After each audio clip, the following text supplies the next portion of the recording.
ദിലീപും പൃഥ്വിരാജും തമ്മിലുള്ള ഒരു പൊരുത്തക്കേട് അത് സിനിമാ മേഖലയിൽ പരസ്യമായ രഹസ്യം തന്നെയാണ്. പലപ്പോഴും ഇരയായ നടിക്ക് വേണ്ടി ആദ്യം സംസാരിച്ചിരുന്നത് സിനിമാ ഇൻഡസ്ട്രിയിൽ നിന്നും പൃഥ്വിരാജ് തന്നെയായിരുന്നു.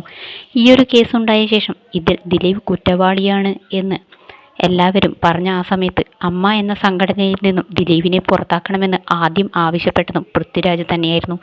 ഇങ്ങനെയൊരു സാഹചര്യത്തിൽ ഇവർക്ക് തമ്മിൽ നല്ല രീതിയിലുള്ള പൊരുത്തക്കേടുകളുണ്ട് എന്നുള്ള കാര്യം തന്നെ എല്ലാവർക്കും അറിയാം.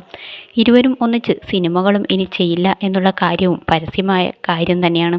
അങ്ങനെയൊരു സാഹചര്യത്തിൽ ഇവർക്കിടയിൽ പൊതുവായി ഉണ്ടായിരുന്ന ഒരു ഘടകം എന്തായിരുന്നു എന്നാണ് അന്വേഷിക്കേണ്ടത്. അത് കാവ്യ മാധവൻ തന്നെയായിരുന്നു.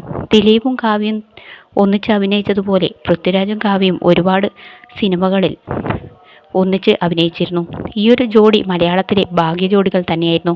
മുൻപ് കാവ്യയ്ക്ക് പൃഥ്വിരാജിനോട് ചെറിയൊരു ഇഷ്ടമുണ്ടായിരുന്നു. പൃഥ്വിരാജിനെ വിവാഹം കഴിക്കാൻ കാവ്യ ഒരുപാടധികം ആഗ്രഹിച്ചിരുന്നു. അന്ന് ഈ ഒരു കാര്യത്തെക്കുറിച്ച് കാവ്യ കൊച്ചിൻ ഹനീഫയോട് പറഞ്ഞ കാര്യങ്ങളെല്ലാം തന്നെ അന്ന് നമ്മൾ എല്ലാവരും അറിഞ്ഞതാണ്. പിന്നീട് അതിനുശേഷം കാവ്യയും പൃഥ്വിരാജും തമ്മിലുള്ള ആ ഒരു സൗഹൃദം പൊളിഞ്ഞു പോവുകയായിരുന്നു.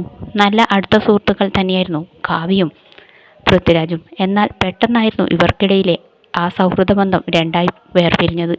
ഇതിന് കാരണവും പൃഥ്വിരാജ് തന്നെ ഇടയ്ക്ക് പറയാതെ തന്നെ പറഞ്ഞിട്ടുണ്ട്. കാവ്യയുടെ സ്വഭാവദൂഷ്യം തന്നെയാണ് ഇവർക്കിടയിലുള്ള സൗഹൃദം തകരാൻ കാരണമെന്നാണ് എല്ലാവരും പറയുന്നത്. കാരണം ദിലീപും കാവ്യയും തമ്മിൽ വഴിവിട്ട ബന്ധം ഉണ്ടായിരുന്നു. ഇതും സിനിമാ മേഖലയിൽ പലർക്കും അറിയാവുന്ന കാര്യം തന്നെയായിരുന്നു. ഈയൊരു വഴിവിട്ട ബന്ധം കാവ്യയ്ക്ക് ദിലീപുമായി ഉണ്ടായതു ശേഷമാണ് പൃഥ്വിരാജുമായുള്ള കൂട്ടുകെട്ട് പോലും ഇല്ലാതായത് എന്നാണ് പറയപ്പെടുന്നത്.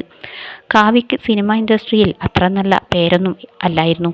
കാവ്യയെക്കുറിച്ച് പലരും പറഞ്ഞിരുന്നു മോശമായ കാര്യങ്ങൾ തന്നെയായിരുന്നു. കാരണം പലരും ദിലീപും കാവ്യയും തമ്മിലുള്ള ബന്ധത്തെക്കുറിച്ച് അറിയുകയും നേരിട്ട് പലതും കാണുകയും ചെയ്തിട്ടുള്ളവർ തന്നെയാണ്. അതുകൊണ്ട് തന്നെ പൃഥ്വിരാജും പിന്നീട് കാവ്യയുമായുള്ള ബന്ധം ഉപേക്ഷിക്കുകയായിരുന്നു.